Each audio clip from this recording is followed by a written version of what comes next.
यांचा आहे। बारामतीची ओळख शरद पवार आहेत आणि त्याच बारामतीत जाऊन छगन भुजबळांनी शरद पवारांवर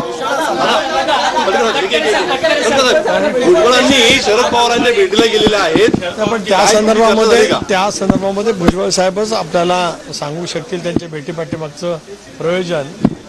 माझी त्यांची आज भेट झाल्याच्या नंतर माझी त्यांच्या विषयावरती तपशीलवार चर्चा होईल।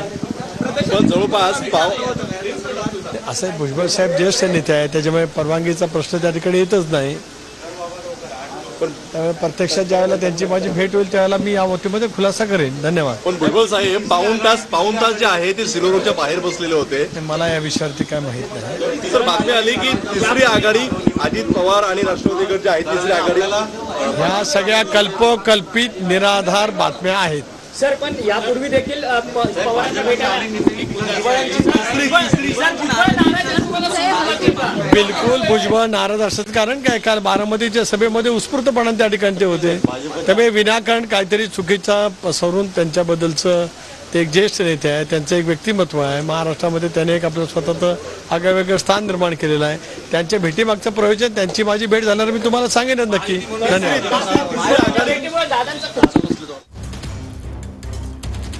काल भुजबळांचं आपण सभेतलं भाषण ऐकलंय, त्यामुळे भुजबळ नाराज आहेत या फक्त अफवा असल्याचं तटकरे आता म्हणालेले आहेत। भुजबळ बिलकुल नाराज नाही आहेत आणि भेटीमागचं नेमकं कारण काय यावरून भुजबळ स्वतः पडदा हटवू शकतील असं देखील तटकरे यांनी म्हटलेलं आहे। तर भुजबळांचा सध्या आपण ताफा बघतोय, मंत्रालयाच्या दिशेने निघालेला आहे। मंत्रालयाच्या दिशेने आता भुजबळ दाखल होतात। थोड्याच वेळामध्ये भुजबळ हे माध्यमांशी संवाद साधणार आहेत। सिल्वर वॉकवर जाऊन त्यांनी शरद पवार यांची भेट घेतलेली आहे आणि त्यानंतर आपण बघतोय 15 मिनिटांनंतर त्यांचा आता हा ताफा मंत्रालयाच्या समोर दाखल झालेला आहे। थोड्याच वेळात मंत्रालयाच्या परिसरात गेल्यानंतर माध्यमांशी सविस्तर भुजबळ संवाद साधणार आहेत आणि या दरम्यान नेमकी काय भेटीमध्ये चर्चा झाली, कशा संदर्भात आपण भेट घेतलेली आहे, हा सगळ्याचा उलगडा भुजबळ स्वतः करतील।